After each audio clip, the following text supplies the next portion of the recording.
Good morning, ladies, and welcome to June Club Day. I just want to take this opportunity just to thank each and every one of you for accommodating us and for understanding our predicament that we find ourselves in. This new way of life is a little bit strange for us. So we're going to just do our best to try and get through this month's club day, but just so that you all know that this is not going to be a normal every month occurrence. It's not easy to make a video, and it's not easy to get everybody on the same interface to make sure that this video is able to be watched wherever you are. All right, so I hope that you just bear with me through this. When it gets too much, you can just press the fast forward button and get through me very quickly.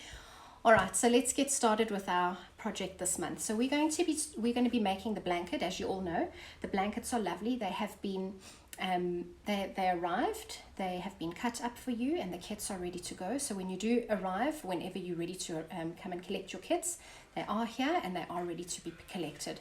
All right, so your kit will consist of there will be 4 things in your kit. You will have a piece of red fabric. It'll be a strip of red fabric that is 10 centimeters wide by the width of the fabric, which is 150 wide. And there will be blue fabric as well, exactly the same width and the same length. So it'll be 10 centimeters by 150. And then the white is double that. It is 20 centimeters wide by a length of 150.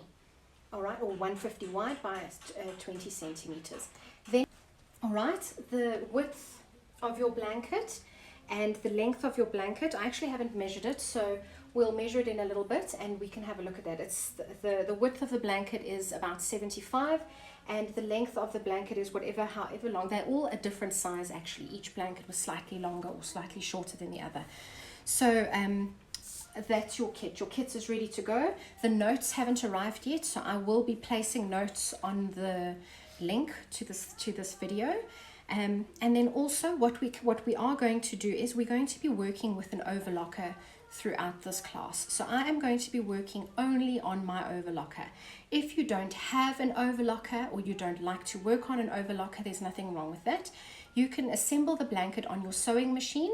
You just have to follow your sewing guide. So if you are working on stretch fabric like we are going to be working, it's quite a nightmare to work on this, just by the way. It's quite slippery and it's quite stretchy and it's very dense because it's a fleece. It's a type of fleece. It's called coral fleece. So your needle penetration is quite loud and hard through this, but at the end it is a beautiful finish. It's soft and it's luxurious. All right, so if you are going to be working on your sewing machine, use your sewing advisor, work with a stretch setting and a good stretch needle in your machine, and you should be good to go. All right, I'm going to set up my overlocker. Throughout this class, I'm going to be doing a flat lock. Now, some people freak out when they hear that. All overlockers can do a flat lock. You won't be left in the dark somewhere. You can do a flat lock on every standard overlocker. So I have the privilege of working on our latest overlocker in our Husqvarna family. I'm working on the Amber Air S400. It is a lovely 4-thread overlocker. It is a self-air jet threading machine, so you don't sit for hours threading your loopers or your needles. It's a really fantastic machine to work with. It is solid and it's an all-round good machine.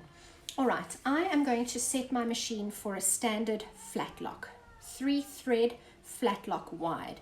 So what that means is I will be working with my lower looper, my upper looper, and the left needle. So I will remove the right needle and put that out of the way. So we will have the 3 threads that we'll be working with. So the thread that I am going to be working with is floss. I was able to get my hands on some floss last week. We got floss from one of the dealers in Cape Town. She was able to find a factory that was kind enough to supply us with a few reels of floss. So I did get some floss in. I have got white floss in. This was all that we were able to get. We may be able to get other colors at a later stage. All right, so this floss is a 4-ply floss. That's just the gauge or the thickness of the floss that runs through the tension disc. And it's a 5,000 meter reel. I do have a few of them in stock. I have put aside for the ladies that have asked for overlocker floss. So for those of you that are interested in the floss, just send me a message and I can put it aside for you. I don't have a lot, but I can reorder if we need to at a later stage. All right, so I will be working with floss in both the loopers, and I will be working with an all-purpose general thread in my needle. So just an all-purpose Ceylon thread in the needle, just for safety's sake. I would never ever thread floss through a needle. It's just too risky. All right, so I have got my lower looper threaded and I have my upper looper threaded. I have my left needle threaded. Just as you would normally. No, you don't leave anything out. Everything gets threaded as normal. The change comes in with your tension. So you would normally, for a 4-thread or for a 3-thread overlock setting, you would have your machine set up with a normal tension, or you would have adjusted your tensions according to the fabric that you'll be working with. So I will adjust my tension according to what I'm going to be doing now. So for a standard flat lock, you will have your lower looper on a slightly tighter tension. So if your tension, standard tension, is about a 3, you would tighten it, so you're going to be giving it a higher number. So I've taken mine from a 3 standard setting to a 5. That's given me a slightly tighter tension. So what that's going to do is it's going to pull the thread a little bit tighter. Then my upper looper, I have threaded, I have got my tension set on 0 and my needle 0. We want absolutely no tension in your needle and in your loop, your upper looper. So just, you're going to obviously have to test this out and make sure that it works.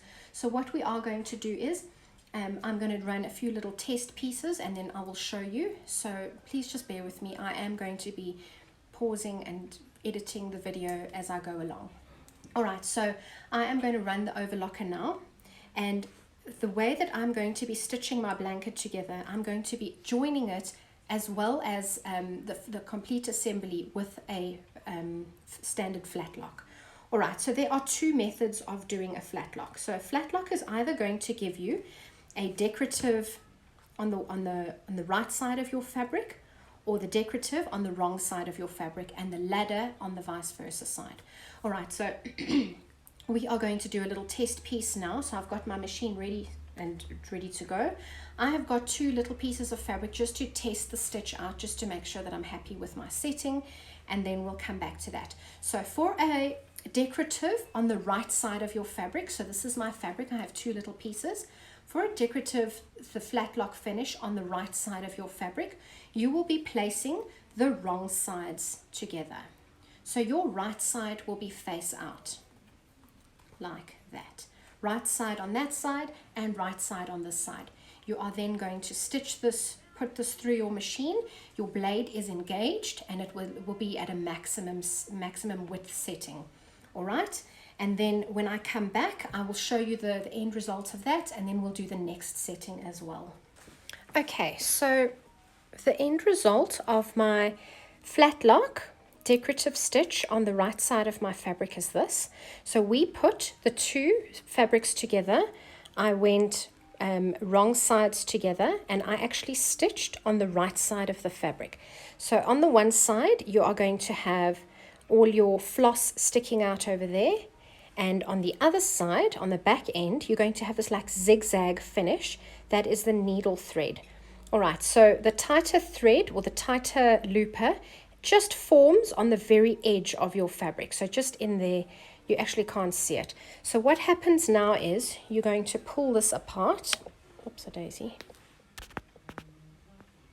You're going to pull the fabrics apart because you want this to be flat. It's called a flat lock.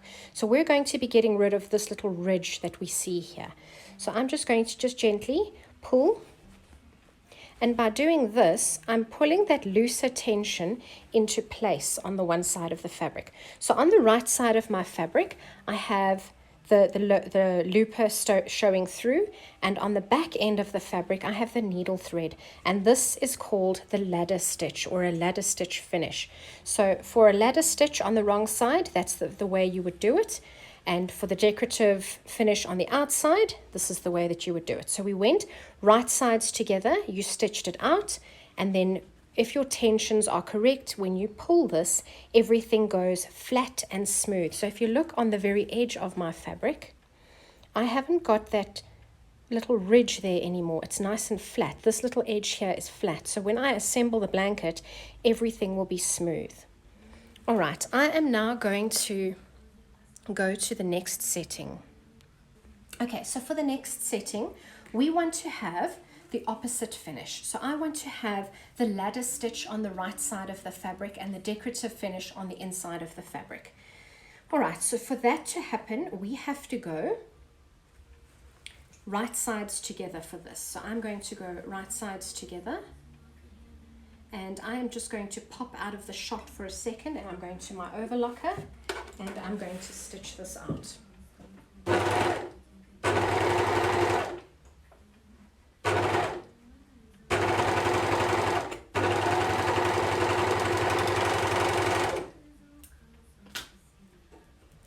All right, so here we go again. We have on the wrong side of your fabric, you are going to have that showing over there. So I just want to bring that a little bit closer so that you can see it. And on the other wrong side, or the other side of the fabric, you've got that zigzag that we saw earlier. Now I'm going to take my two fabrics and I'm going to pull them apart. And when you pull them apart, the thread tensions get pulled into place. So I'm just giving it an even pull all the way. So on the right side of my fabric, I will have the ladder stitch finish on this one, and on the wrong side of my fabric, I will have that decorative finish or the overlocked finish. All right, so for the two pieces, this is up to you. You could have either way showing out on your blanket. I am going to be joining my strips in this manner. Okay, so now we're going to be putting our strips together. You have to start with the strips. Otherwise, your blanket's not going to go together. It's actually quite simple. We're just going to be creating a border now. So I'm going to just put my red and my blue aside for a moment. And I'm going to take the white. And this white needs to be made the same width as your blue and your red. Your blue and your red are both 10 centimeters wide. So I'm going to be doing that now with my white fabric. I'm going to fold this little strip. The strip is the full width of the fabric. So it is 150 wide. I'm going to place these together and I'm going to just fold it in half again so that I have a nice short piece of fabric to work with, so that I just have to cut once.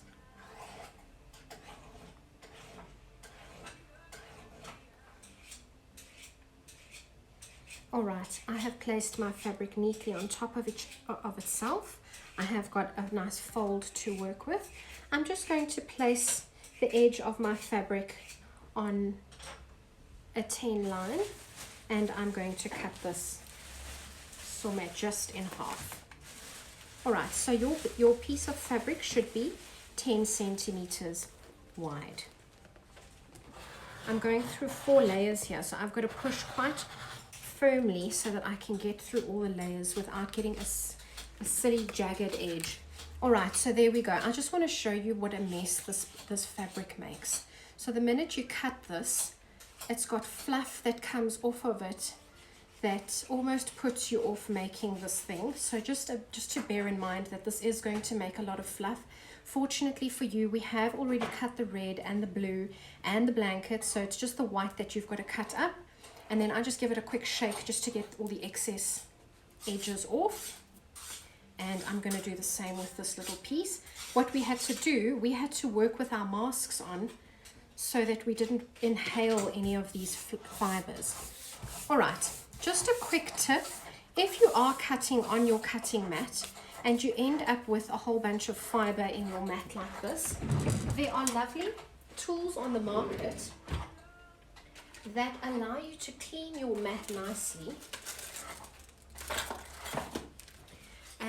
I had in stock a little while ago, I had these cleaners. They're just so difficult to come by. This one somebody gave me to test out, and then I ordered from this. So it is it looks like a glue pad almost. This rubs all the fiber out of your mat so that you don't ever have to end up with permanent fiber stuck in your mat. If you can't get your hands on one of these, they're fantastic, by the way.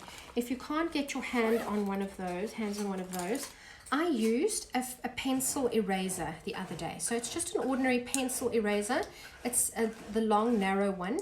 I just exposed the tip and literally just rubbed twice over that, and it came out because my cutting mat was full of this at the end of the day when we were cutting the blankets up. So just a nice tip so that you can clean your cutting mats immediately and you won't end up with fluff going into your next project. Our strips ready to go. We've got a blue, white, red, white.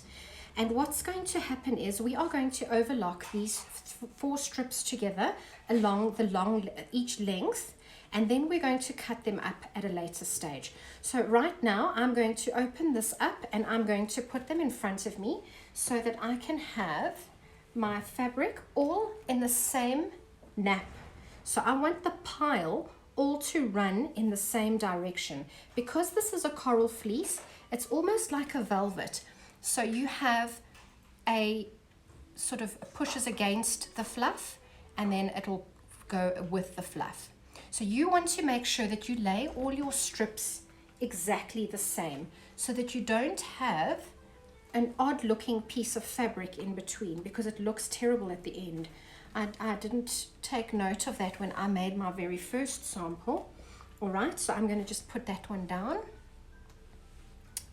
And then I'm going to do the red. So the reason we've gone for these colors, you might be wondering why we've gone for red and why we've gone for blue, is because we've gone for that old-fashioned postage envelope finish. Oh wait, this one's the wrong way. So you're going to have that royal blue that they had on the postage envelopes, the white and the red. If you don't like the colors, you can change them up according to what you want, and you can make your blanket your own. This is just, I think, such a clever idea where they went with this really old school feel, make us go back to our roots a little bit.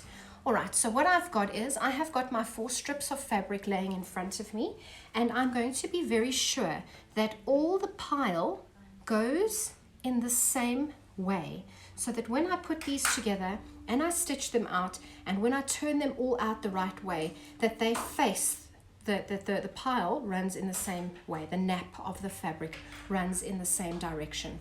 All right, so this is important. So what I'm going to do now, we're going to go a color white, a color white. You can't be going blue, white, red and leaving out the other whites. You need the 4th line or the 4th strip of fabric to complete it. It'll make sense a little bit later on. So I'm going to now go to my overlocker. It is set up for flat lock. I want the decorative finish on the outside. The finish that I want on the outside of my blanket is this decorative finish. You might not like that. You might like it to have the ladder stitch finish on the outside. So that's up to you. You want whatever finish you want. You've just got to remember which way to place your fabrics. So if you want the decorative finish on the outside like this, you have to put wrong sides together. So you're going to have to identify wrong side of your fabrics, and you're going to put wrong sides together. When you pull that open, you end up with that decorative overlocked finish on the outside. If you don't want that finish and you want a ladder stitch finish, you have to do it the other way around. So you're going to have right sides together. You do your overlocking on the right side of the fabric, so it feels like you're doing it the correct way. Right sides together, and when you pull that open, you end up with the overlocked finish on the wrong side and the ladder stitch finish on the inside. So this part is up to you. If you want whichever finish, you make that decision before you start. So I'm going to go for this finish, and let's see what that comes out like. Okay, so what I'm going to do, I'm going to stitch these together now. I can't use pins around an overlocker. It's not the safe option to do. So I'm going to move my strips aside, and I'm going to pick up my first 2 strips. I'm going to go wrong sides together because I want the decorative finish on the outside. So I'm going to go wrong sides together. Let's just put that down. I haven't turned the nap of the fabric at all, so the pile of the fabric is still running in the same direction on both pieces of fabric. All right, all of you should have some quilter's clips lying around somewhere. You are going to clip your fabric together to eliminate pinning your fabrics together. And what I do, just as a general rule, is I pin or clip on the two outer edges of my fabric or the pieces that need to be worked together. And whatever's in between should fit, because we are working with the same width of fabric. There may be here and there little jagged edges that you have to get rid of. So just get rid of them as you're going along. These strips were pre-cut for us. I didn't cut these. So I think it was really nice that our major red strips and blue strips were cut. I cut the white strips up, so you ended up with your 20 centimeter wide piece of white fabric. Okay, and I'm just clipping these together. Once they're clipped together, I'm going to go to the overlocker and I'm going to stitch this together. I'm going to do a little bit of stitching in front of you on the video so that you can see what it's supposed to look like. I won't do the entire project in front of you. I just find it's too noisy to listen to somebody's sewing machine stitch for 20 minutes. You can't hear anything else. And I think you have better things to do with your day than sit and watch me overlock for meters and meters and meters. All right, so I'm just going to make sure that my little raw edges are perfectly together with my quilter's clips. Okay. Right, I'm going to go to the overlocker now and I'm going to start my stitching. All right, so I have gone for a slightly different view here just to show you what my settings are on the overlocker. So for the 4 threads that we have, the lower looper has a slightly tighter tension. I've gone for a 5. For the floss and the needle settings, to have them perfect, I have bypassed the tension discs altogether, because with a 0 tension I still had just a little bit too much tension for my liking. So I bypassed them altogether with a little bit of tape, and off I'm going to go. All right, I don't want ever around an overlocker anything metal around the blade area. The blade can be damaged or broken completely. So if you do need to help the fabric along a little bit, please use either a plastic awl or maybe just some extra stabilizer in your fabric. So what you could do is, I'm going to quickly demonstrate just a tiny piece of Avalon over here so that you can get an idea of what I'm talking about with a bit of stability. So if you took a strip of Avalon and just placed it under the foot as you're sewing along, it just adds a tiny bit of stability with this very strange fabric. This fabric is very fluffy. It's got quite a loose edge, but it is still a very dense fabric at the end of the day. All right, so I'm going to place this right on the edge of my work, and I'm trying not to trim off too much fabric as I go along. All right, and you're just going to adjust yourself and keep yourself straight all the way. You can hear how hard, or not how hard, how dense the fabric is. The needle penetration is quite tricky. All right, so I'm going to just bring this around so that you can see. Without Avalon, you've got this sort of fluffy finish on this fabric. With 4 thread or 3 thread, whatever stitch you do, you end up with this slightly fluffy finish. You can pull that fluffy finish away with a bit of tape at the end of the day. But what I have tried is I've gone for a bit of Avalon at the back of my, or on the edge of my work, and it makes it so smooth and seamless. All right, so I'm going to stitch this now with a tiny bit of Avalon for this strip. So you don't need a very wide piece. You just need a piece handleable, piece long enough and wide enough that you can handle it around the blade. Oopsie-daisy. Okay, and I'm just going to cut little strips for little strips as I'm going along. Please don't have any pins near your overlocker. Pins are the most dangerous thing around an overlocker. Okay, so I'm just going to straighten myself up again.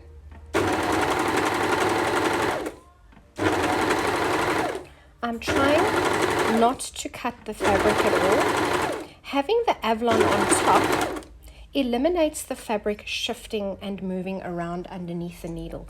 So you can see how perfectly neat and tidy the stitch is on the edge of my fabric. So there's my stitch, and if I turn it over, it's just as tidy. So this is the right side of my fabric and the right side of my fabric. I can leave that Avalon there, and when I wash the blanket for the first time, it will disappear, or you can rinse it before you give it to whoever you're giving it to.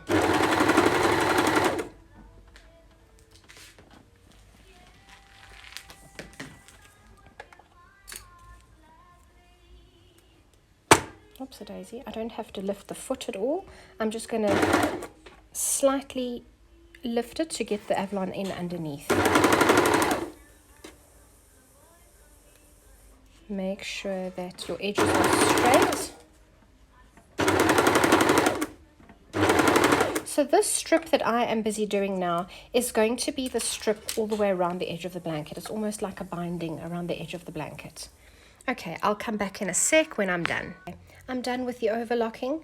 I have got a bit in the middle that I use the Avalon on, and my two little end pieces have got no Avalon, so just to show you the difference.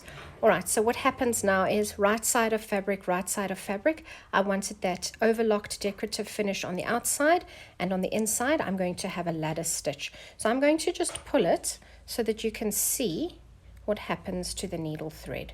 Okay, so you're just going to give it an even pull on either side of your stitch, and you're just going to pull it until it exposes the ladder stitch.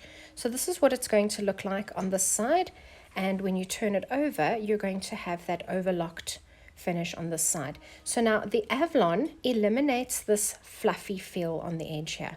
I took a bit of tape afterwards and I cleaned it up with a tiny bit of tape, but it works beautifully with the Avalon, and you don't end up with any of that fluffy stuff if you use a bit of Avalon as a stabilizing agent. All right, so I'm going to just carry on. I'm going to pull this until I'm happy with the finish, and then I am going to join the next color of fabric to that. Okay. All right, so I have stitched my blue together. I've also stitched my red and white together, just so that I could see if I liked that finish.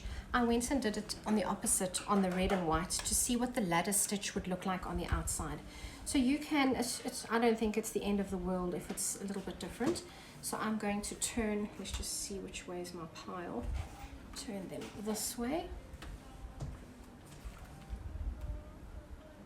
Okay, and this one, I've twisted my fabric.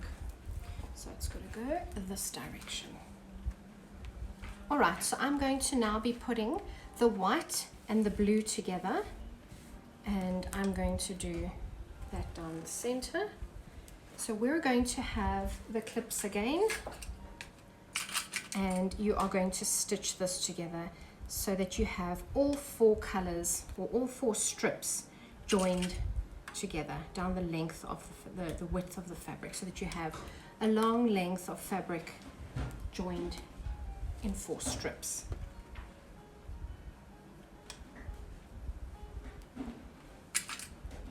Okay, so I'm going to clip this, I'm going to stitch this, and then I'm going to pull my fabric open. Okay, so I'm just going to square this off. I have placed one of the long edges on a straight line so that it's easy to cut straight beginning.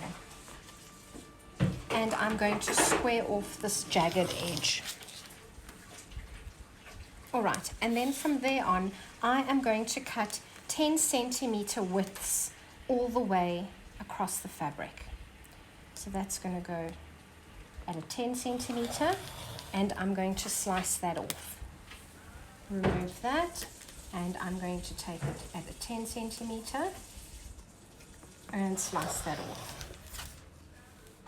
All right, so you're going to do this until you have lots of little strips that look like this. That's the wrong side. This is the right side of my fabric, and then we're going to join all of these at a later stage. So let me just cut these all up, and when I come back, I'll have all my little strips cut up and ready to go. Okay, so I'm at the end of cutting my strips up. I have got 10 centimeter wide cross-cut strips. So we first joined our red, white, blue, white, and now we're cross-cutting them at 10 centimeter widths. I just want to straighten this last one. All right, so now what you're going to do is you're going to join your pieces together. Before I get to that, I'm going to clean the mat just now. All right, so you have a strip of fabric that looks like this, and we're going to pick up another piece. And what I've tried to do is I've tried to keep them going in the same grain. So I'm going to pick that up and I'm going to join a strip onto that, and then pick up the next one and join that strip onto the end of that. So let's just pin two together. So we're going to go wrong sides together, right side face out, and I'm going to put this just like that and out of the way.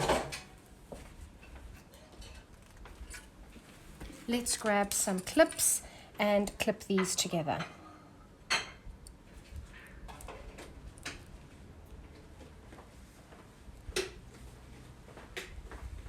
All right, that's together. Next one, right sides together, because I want the fancy stitch to show on the outside. It's quite a tricky fabric to work with, I must just warn you. It makes a hell of a lot of mess and it is very slippery.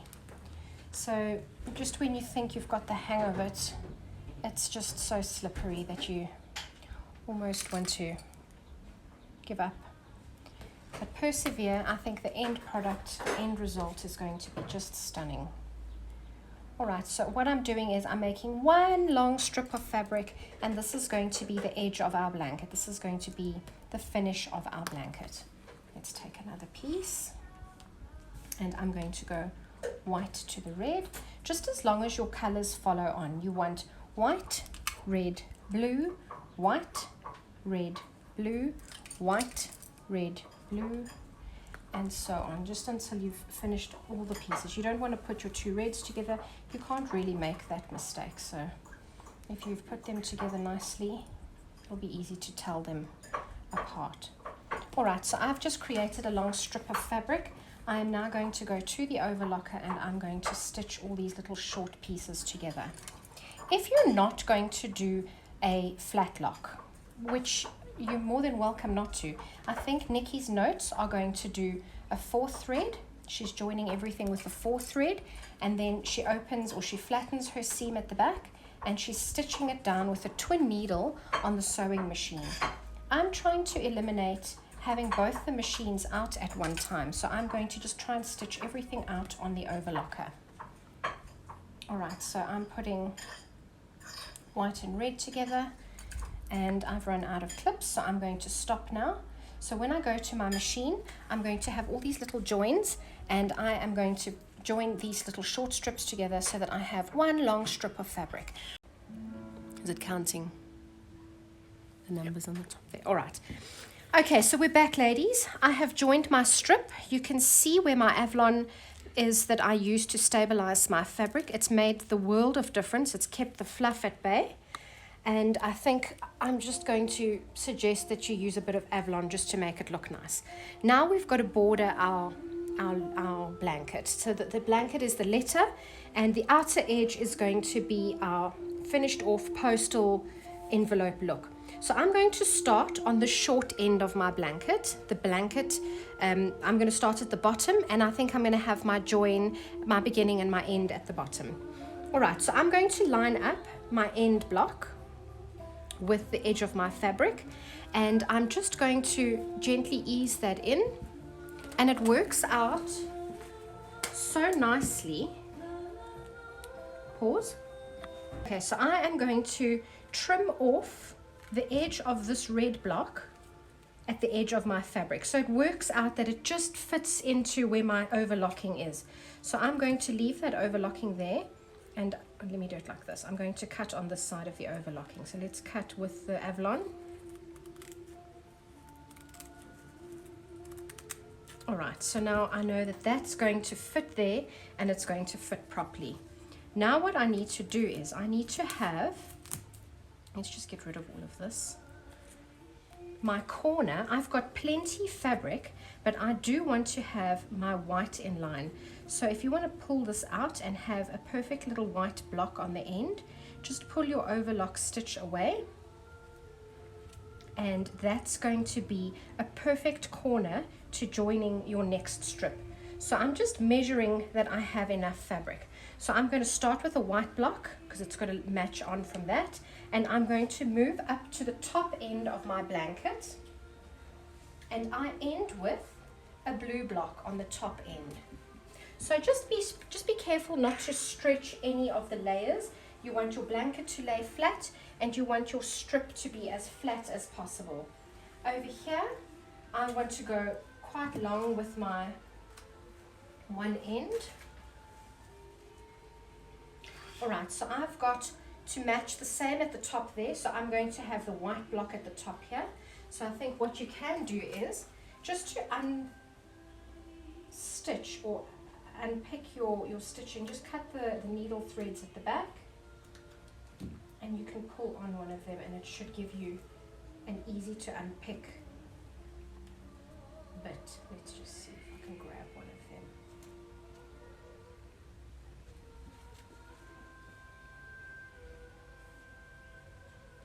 There we go. And okay, so I have unpicked the red from the white over here so that I have a fresh start, and I'm going to do the short end. So the short end will have the red as my beginning and the white as my end. So let's unpick this end as well. I've just got to find the right stitch, and I think I've got it. So I'll just pull the needle thread away a little bit.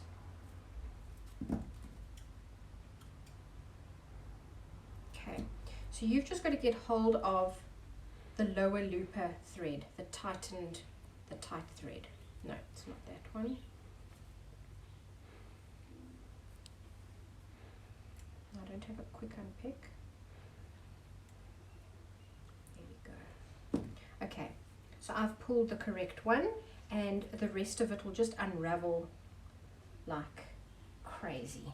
All right, so there we go. I have unpicked that corner as well, and I've got the red as the beginning and the white as the end.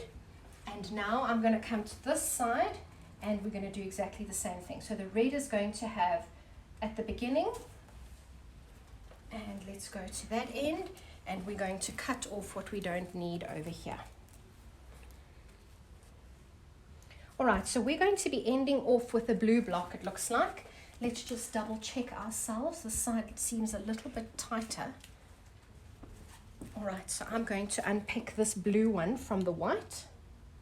Let's see if I can unpick it. You've just got to grab the correct thread, and then it just pulls so nicely. Okay, so I have got the length that I need. There's a little bit extra left over that you could use somewhere else. All right, so I have got my blanket as you saw it previously.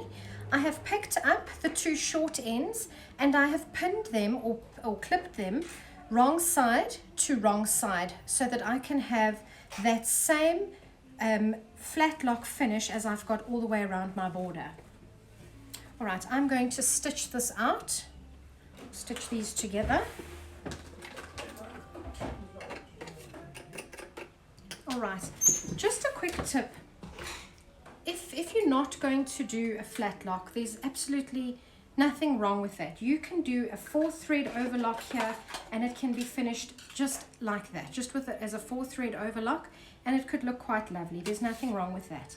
I've gone for this look. I don't, in Nikki's notes are going to say a 4-thread overlock, and you are going to, I think she stitches it flat with a twin needle. So if you want to do that method, you're more than welcome. That's going to be just as nice a finish as this. I've gone for this just to showcase that your overlocker is not just a 4-thread or a 3-thread overlocker.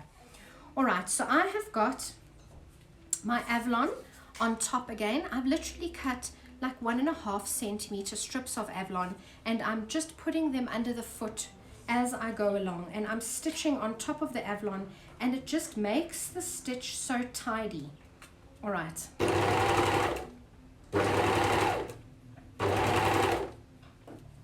Now you might come across some difference in the stretch here. You are going to be working the straight grain along this end of the blanket, and the edge that I'm working on now is the maximum stretch, and the little strip is on the straight grain. So you're working with two opposite grains all the way around this blanket. So just bear with it and just go slowly and carefully until you have done all your stitching.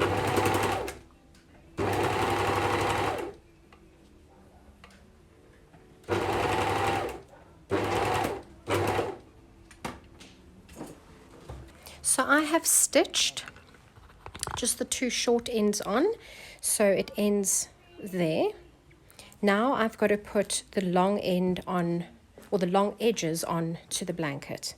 So you can see all the Avalon that is sticking out, all the excess that's over here. You can either trim it or just rinse it away when you're ready to go.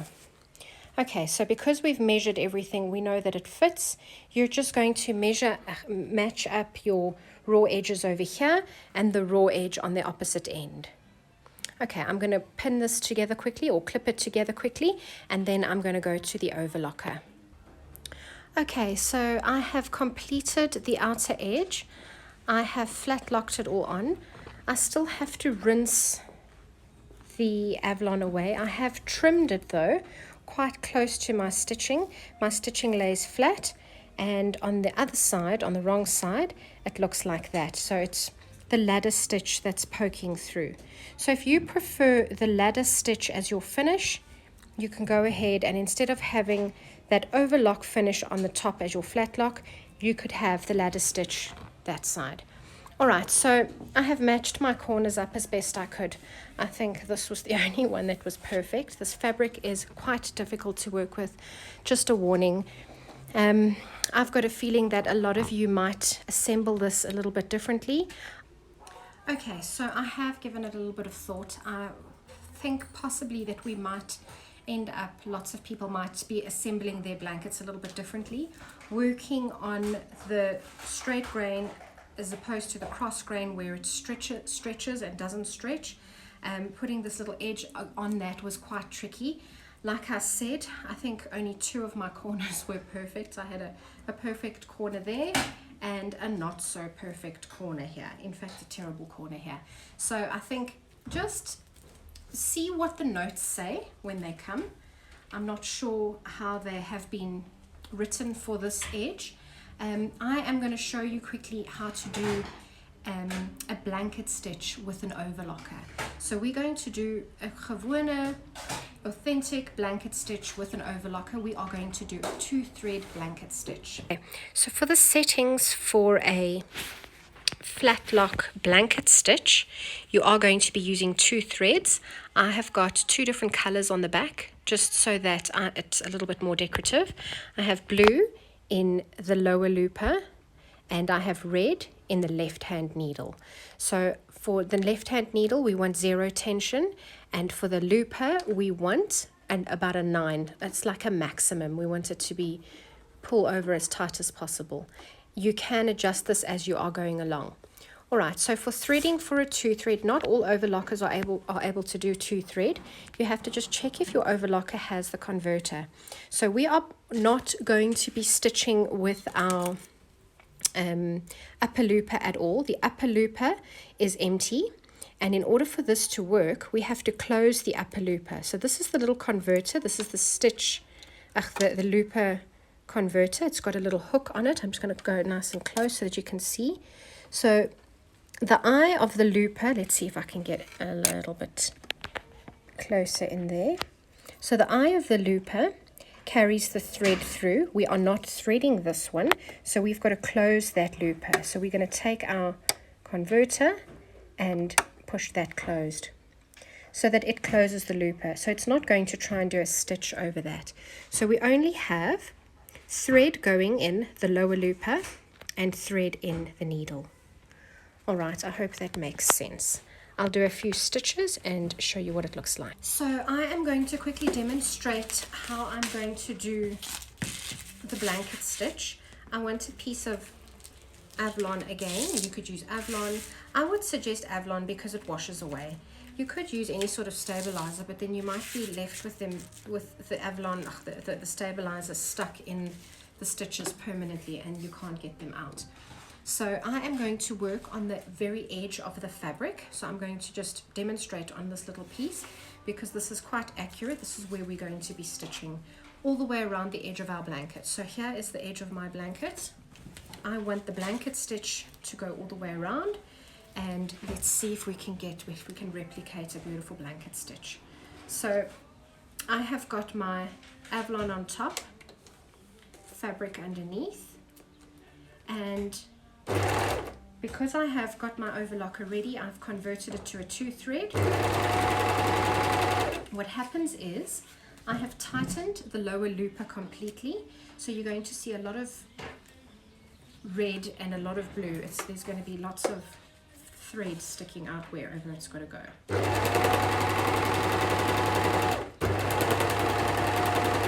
So you're just going to be neatening off the raw edge all the way around your blanket. So I have got that going on. All right, I'm happy with that. I'm going to go a little bit more just to give you a nice accurate effect. So I am trimming the edge of my fabric because I do have a few uneven edges like this, so I am trimming off just a few millimeters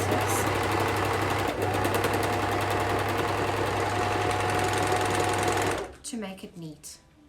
All right, so before we pull anything, this is what we have. We have the edge of our blanket.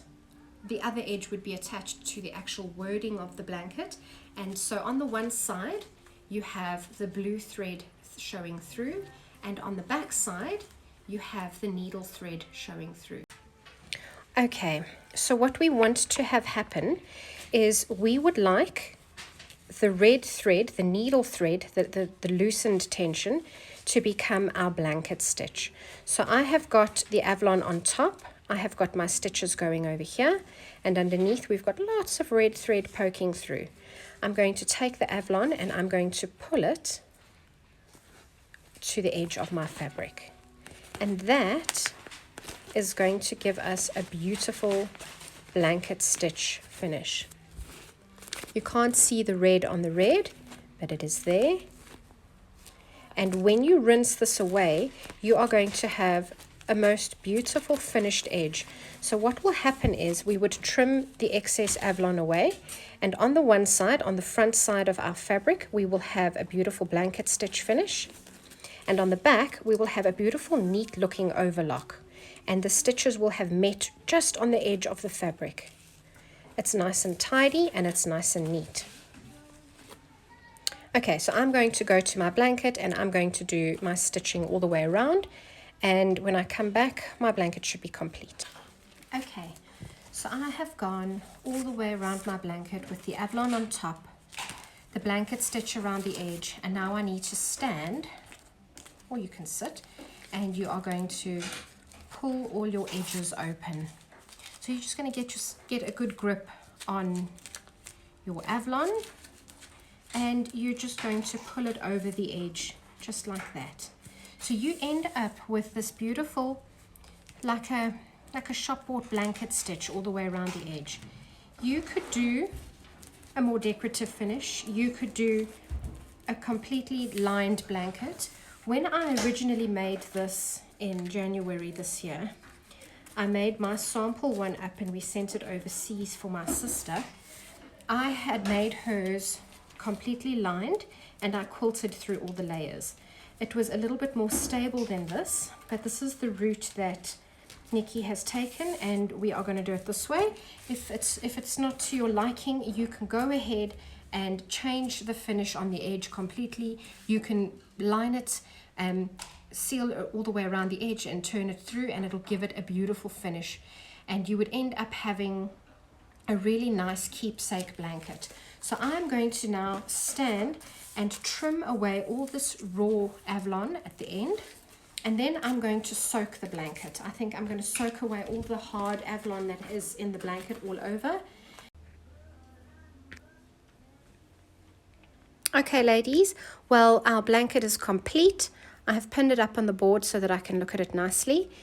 It is pretty square. It hangs quite nicely. I think after a good wash, to get all the Avalon out, the blanket is going to be really lush and soft and luxurious to have on. I hope you enjoy making this, and I hope that this is going to be the last of this type of lesson. It was very difficult to film and to edit, and I don't know if this is my scene. All right, thank you very much. I hope you enjoy this.